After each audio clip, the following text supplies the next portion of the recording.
पुणे पोलिसांचा विरोध डावलून मंत्री योगेश कदमांच्या शिफारसीनं सचिन घायवळला मिळाला शस्त्र परवाना। तर न्यूज 18 लोकमतच्या बातमीनंतर विरोधकांकडून कदमांच्या राजीनाम्याची मागणी। सुनावणीच्या दिवसापर्यंत घायवळ विरोधात गुन्हे प्रलंबित नव्हते। कागदपत्र आणि न्यायालयाच्या निर्दोष मुक्ततेच्या आदेशानुसारच शस्त्र परवानगी। गृहराज्यमंत्र्यांची एक्सवर पोस्ट करत माहिती। पंतप्रधान नरेंद्र मोदींच्या हस्ते नवी मुंबई विमानतळाच्या पहिल्या टप्प्याचं उद्घाटन। तर मुंबई मेट्रो 3च्या दुसऱ्या टप्प्याचं लोकार्पण। मुंबईकरांचा प्रवास सुखकर होणार। नवी मुंबईत प्रकल्पग्रस्त भूमिपुत्रांकडून घोषणाबाजी। विमानतळाला दिबांच्या नावाची घोषणा न केल्यानं पाटील कुटुंबानेही व्यक्त केली नाराजी।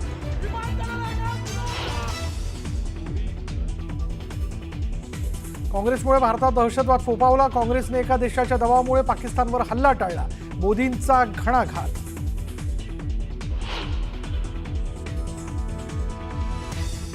काही नेते विशिष्ट जातीवर टोकाची भूमिका घेत असल्यानं पक्षाच्या प्रतिमेबाबत संभ्रम निर्माण होतो। अजित पवारांनी भुजबळांसमोरच नाराजी व्यक्त केल्याची सूत्रांची माहिती। असं काहीच झालं नाही, भुजबळांचं स्पष्टीकरण।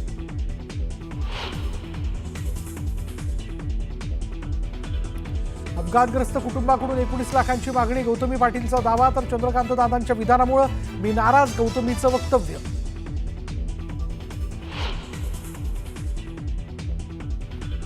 नागराज मंजुळेंच्या झुंड चित्रपटात काम केलेल्या बाबू छत्रीची निर्गुण हत्या। नागपुरातील जरीपटका भागातली घटना। आरोपी ध्रुव शाहूला अटक।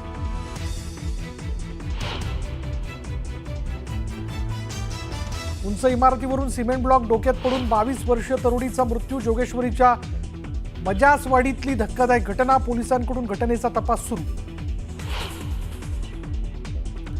आणि पुणे सोलापूर महामार्गावर तिहेरी अपघात। पिकअपमधील सळई स्कूल बसमध्ये घुसल्यानं 8 विद्यार्थी आणि 1 महिला जखमी।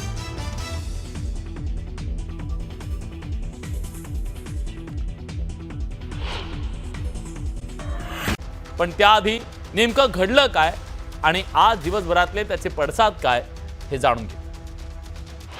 सरन्यायाधीशांवर हल्ल्याचा प्रयत्न। देशभरात हल्लेखोराच्या कृतीचा निषेध। आंबेडकरी संघटनांसह विरोधक आक्रमक। हल्लेखोर वकील मात्र कृतीवर ठाम। देशाचे सरन्यायाधीश भूषण गवई यांच्यावर सोमवारी एका वकिलानं हल्ल्याचा प्रयत्न केला। 71 वर्षीय राकेश किशोर नावाच्या वकिलानं न्यायालयीन कामकाजाच्या दरम्यान सरन्यायाधीशांच्या दिशेनं पायातला बूट भिरकवण्याचा प्रयत्न केला, पण दक्ष असलेल्या सुरक्षा कर्मचाऱ्यांनी वकिलाला वेळीच रोखलं आणि हा हल्ला रोखला गेला। भारत सनातन धर्माचा अपमान सहन करणार नाही असा उल्लेख असलेली चिठ्ठी पोलिसांना या हल्लेखोर वकिलाकडे सापडली। बार काउन्सिल ऑफ इंडियानं त्याचा परवाना तात्काळ निलंबित केला। हल्ल्याचा प्रयत्न झाल्यानंतरही सरन्यायाधीश गवई यांनी सुनावणी सुरू ठेवत या गोष्टीचा माझ्यावर काहीही परिणाम होत नाही असं म्हटलं। सुरक्षा रक्षक राकेश किशोर त्याला घेऊन जात असताना त्यानं सनातन धर्माचा अपमान सहन केला जाणार नाही अशा घोषणा दिल्याचं कळतंय। या घटनेनं संपूर्ण देशभरात खळबळ उडाली आहे। सर्वोच्च न्यायालयाचे सरन्यायाधीश पदावर असलेल्या व्यक्तीवर हल्ल्याचा प्रयत्न झाल्यानं देशभरातून घटनेचा निषेध व्यक्त केला जातोय। मागील 2 दिवसांपासून महाराष्ट्रासह देशात या विरोधात आंदोलनं झाली। विंडो बरं का, आणि हिंदुत्वाला कलंक लावणारे हे लोक आहेत, हे वेगळे हिंदुत्ववादी लोक आहेत, हे खरे हिंदू नाही आहेत। ज्यांनी सनातनच्या नावाखाली हल्ला केला त्यांनी भारताच्या संविधानावर हल्ला केला, भारताच्या आत्म्यावर हल्ला केला। एक लक्षात घ्या, ही भारताच्या सरन्यायाधीश पदावरील व्यक्तीवरती हा हल्ला झाला। पण सरन्यायाधीशांवरच्या हल्ल्याचा हा वाद थांबताना दिसत नाहीये, कारण हल्लेखोर राकेश किशोरनं हे आपल्याला देवानं करायला सांगितल्याचं म्हटलं, याचा पश्चाताप नसल्याचं धक्कादायक स्पष्टीकरण दिलं। 16 सितंबर के बाद से मुझे नींद नहीं आ रही थी और कोई परमात्मा की शक्ति मुझे नींद से उठा के कहती थी कि भाई ये क्या कर रहे हो, तुम सो रहे हो, देश जल रहा है, तुम सो रहे हो। तो इसलिए मुझे ये करना पड़ा। माफ़ी मांगने वाला हूँ, ना मुझे अफसोस है। मैंने कुछ भी नहीं किया है। आप मेरे ऊपर सवाल उठा रहे हैं, परमात्मा ने जो करवाया वो मैंने किया। मैं करता नहीं, महज साक्षी हूँ। वो उसने करवाया, उसकी इच्छा पूरी हो। पण हल्ल्याचा प्रयत्न करणारा राकेश किशोरच नाही तर काही हिंदुत्ववादीही सरन्यायाधीशांनी देवतांबद्दल केलेल्या टिप्पणीवर प्रतिक्रिया असल्याचा युक्तिवाद करतायत. त्यामुळे एकीकडे या हल्ल्याचा निषेध होत असताना त्याचं समर्थन करणारा गट तयार झाल्याचं दिसतंय. सरन्यायाधीशांनी 16 सप्टेंबर रोजी एका याचिकेवर बोलताना केलेलं विधान, त्यावरची प्रतिक्रिया, एवढंच या हल्ल्याकडे पाहता येणार नाही. देशाच्या सरन्यायाधीश पदावर असलेल्या आंबेडकरी समुदायातून येणाऱ्या गवईंवर सनातनाच्या नावानं हा हल्ल्याचा प्रयत्न झाला. त्यामुळे आता सरकारनं हे सगळं प्रकरण गांभीर्यानं घेण्याची मागणी होतीये. देशाच्या पंतप्रधानांना विनंती असेल की कृपया यात आपण स्वतः जातीने लक्ष घालून या प्रकरणातील आरोपीच्या संबंधाने योग्य ती पावले उचलावीत आणि देशातील या घटनेच्या संदर्भात निर्माण होत असलेला रोष थांबवण्यासाठी प्रयत्न करावेत. राज्यघटनेनं आपल्याला बोलण्याचा आणि इच्छेनुसार धर्माचं आचरण करण्याचं स्वातंत्र्य दिलंय, पण हे मूलभूत अधिकार एकमेकांवर हल्ल्याला प्रोत्साहन देत नाही. त्यामुळे हल्ला करणाऱ्याला आणि आता त्या हल्ल्याचं एक प्रकारे समर्थन करणाऱ्यांना सरन्यायाधीशांचं बोलण्याचं स्वातंत्र्य मान्य नाही का? सरन्यायाधीशांची टिप्पणी चुकली होती तर त्यांच्यावर बूट फेकणं हा एकमेव पर्याय कसा असू शकतो, असे अनेक सवाल उपस्थित होत आहेत. शरद जाधव, न्यूज 18 लोकमत, मुंबई. यानंतर बातमी क्रिकेटच्या मैदानातून आहे. भारतीय क्रिकेट संघाचा माजी कर्णधार रोहित शर्मा एका नव्या कारणानं सध्या चर्चेत आहे.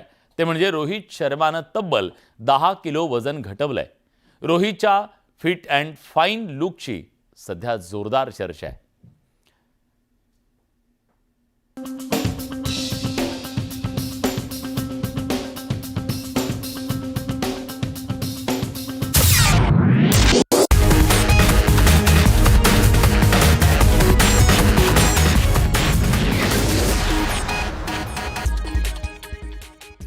हा आहे रोहित शर्माचा काही महिन्यांपूर्वीचा फोटो.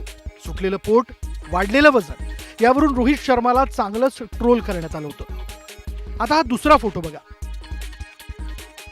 मुंबईत झालेल्या एका पारितोषिक वितरण सोहळ्यातील हा फोटो आहे. रोहित शर्माचा हा लुक बघून अनेकांना स्वतःच्या डोळ्यावरच विश्वास बसला.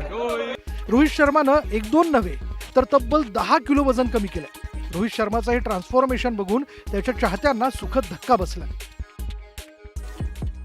क्रिकेटच्या मैदानावर हिटमॅन म्हणून प्रसिद्ध असलेला रोहित शर्मा त्याच्या धडाकेबाज फलंदाजीसाठी ओळखला जातो. मात्र त्याच्या वाढलेल्या वजनावरून आणि फिटनेसवरून नेहमीच त्याच्यावर टीका केली जात होती. रोहितच्या फिटनेसमुळेच त्याच्याकडून कर्णधारपद काढून घेण्यात आलं असंही बोललं जातं. मात्र आता आपल्या स्लिम ट्रिम लुकनं रोहित शर्मानं आपल्या टीकाकारांना चोख प्रत्युत्तर दिलं. रोहित शर्मानं इतकं मोठं ट्रान्सफॉर्मेशन कसं घडवून आणलं, असा प्रश्न त्याच्या चाहत्यांसह सर्वांना पडला. याबाबत सोशल मीडियावर अनेक थिअरींची चर्चा. रोहित शर्मानं वजन कमी करण्यासाठी खास डाएट प्लॅन आखला होता. मात्र शिस्तबद्ध आणि पोषक आहार हेच रोहितच्या ट्रान्सफॉर्मेशन मागील सिक्रेट आहे.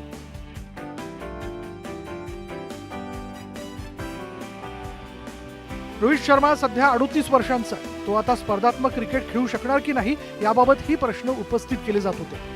मात्र रोहित शर्मानं आपल्या कृतीतून सर्व प्रश्नांची उत्तरं देत टीकाकारांना गप्प केलं. 38व्या वर्षीही रोहितनं भारतीय संघात निवडीसाठी आवश्यक असलेली ब्रॉन्को चाचणी उत्तीर्ण केली आहे. ब्रॉन्को चाचणी सर्वात खडतर आणि कठीण फिटनेस टेस्टपैकी मानली जाते. भारताचा हिटमॅन कसोटी आणि T20 क्रिकेटमधून निवृत्त झाला. रोहित शर्माचं वय आणि फिटनेस हे या मागील महत्वाचं कारण होतं. त्यामुळे तो आता केवळ एकदिवसीय सामन्यांमध्ये खेळताना दिसणार आहे. कर्णधार पदावरून रोहित शर्माची उचलबांगडी करणं हे अनेकांना रुचलं नव्हतं. अशातच रोहित शर्मानं आपल्या ट्रान्सफॉर्मेशनमधून आपण अजूनही पूर्ण फिट असल्याचं सिद्ध केलंय. अनिरुद्ध तळेगावकरसह ब्युरो रिपोर्ट, न्यूज 18 लोकमत. त्यानं कृतीतून मेसेज दिलाय, फिट है तो हिट है.